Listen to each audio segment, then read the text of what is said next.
আচ্ছা মা, না খেয়ে থাকলে কি রোজা হয়? রোজার সময় সংযম করতে হয়, অন্যের কষ্ট বুঝতে হয়, আর মানুষের সাথে ভালো ব্যবহার করতে হয়। এত আস্তে চালালে তো ইফতার রাস্তায় করতে হবে। রোজার এখানে রিক্সা চালাইছি তো বল পাই না।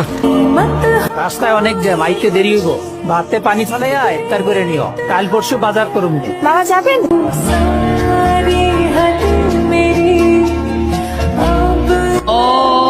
ভাইয়া, ইফতারে জলের মধ্যে শরবতটা খান, ভালো লাগে।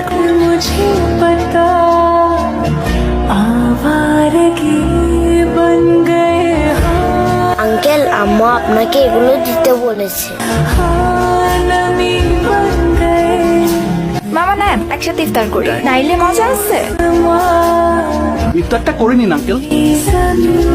তুমি লাগো, তুমি ইফতার করবে না? কি না তোমার প্লেট?